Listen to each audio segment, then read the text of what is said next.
नमस्कार दोस्तों। आज सुनते हैं हिंदी साहित्य की जानी मानी लेखिका रत्ना पांडे जी द्वारा लिखी हुई कहानी वही होगा मेरा पति। तो आइए कहानी शुरू करते हैं।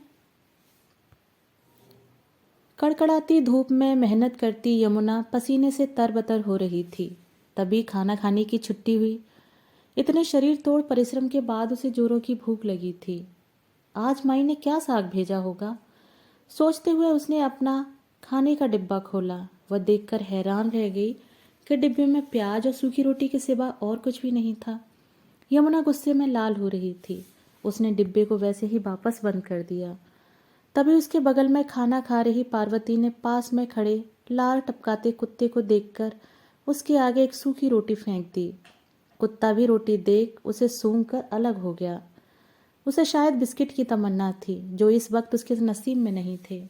यमुना की भूख और गुस्सा दोनों ही अपनी चरम सीमा पर थे। वह उठी और वापस काम पर जाने लगी।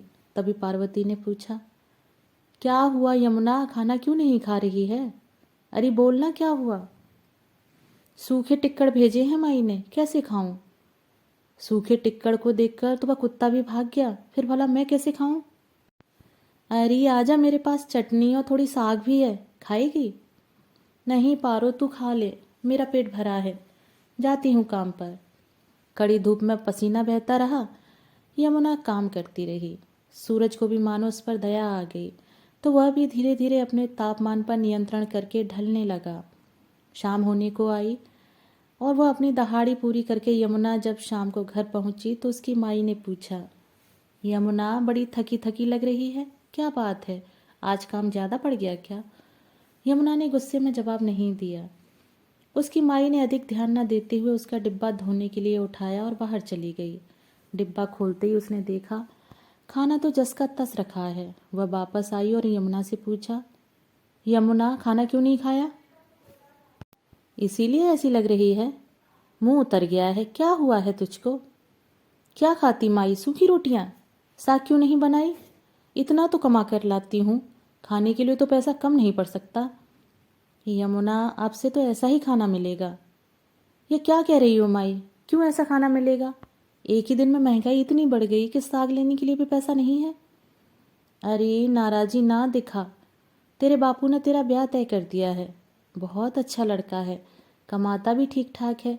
दहेज में उसके माई बाप 1.5 लाख रुपया मांग रहे हैं। देना तो पड़ेगा, कौड़ी कौड़ी बचाएंगे तभी तो इकट्ठा होगा ना। 6-7 महीने का समय है हमारे पास, तब तक हमें उतना पैसा जोड़ना पड़ेगा। साहूकार के पास से थोड़ा कर्ज ले लेंगे।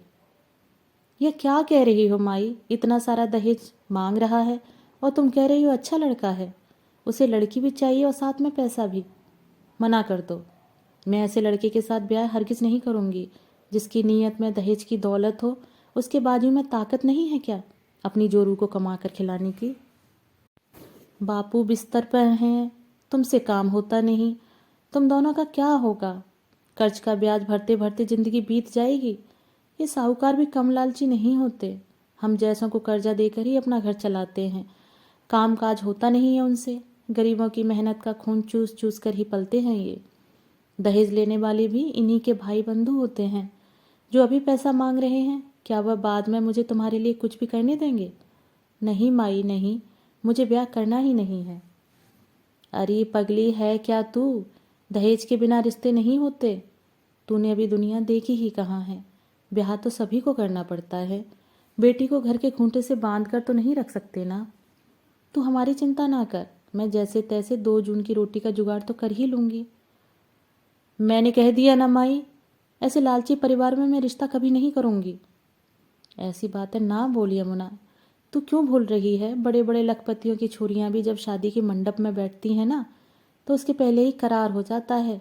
लाखों के सौदे होते हैं, यही रीत है। होते होंगे लाखों के सौदे, उन छोरियों के मन में भी दहेज लेकर जाने की चाह रहती होगी। मैं वैसी नहीं हूँ माई, वैसे भी मुझे भिखारी लड़के से ब्याह नहीं रचाना। अरे यमुना, दहेज तो उसके माई बाप मांग रहे हैं, लड़के को काहे कोस रही है? अच्छा, मतलब वो अपने लड़के को बेच रहे हैं 1.5 लाख रुपए में। मैं यह सौदा मंजूर नहीं।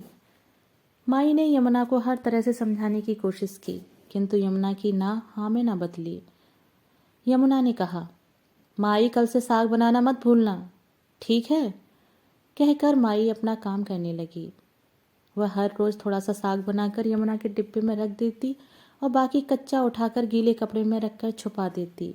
माई और बापू तो अभी भी यमुना की चोरी से सूखी रोटी प्याज के साथ खाकर पानी पी लेते।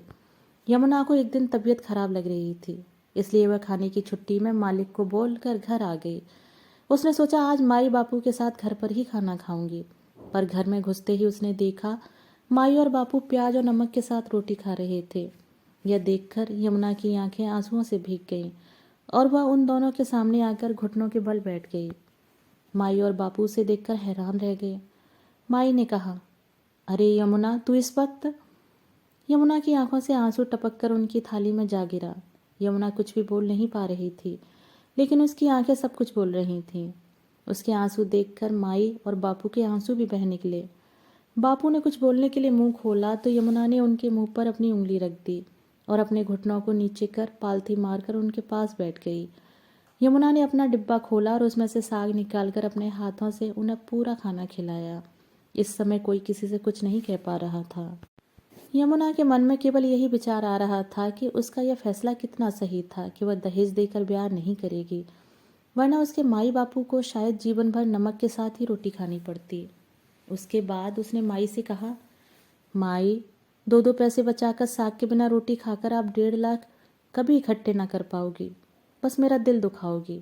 तुम्हें मेरी कसम, आज के बाद फिर कभी ऐसा किया तो? ठीक है यमुना, तू जीती और मैं हारी। उसके बाद भी यमुना के लिए कई रिश्ते आते रहे, लेकिन हर जगह बात दहेज पर आकर अटक जाती।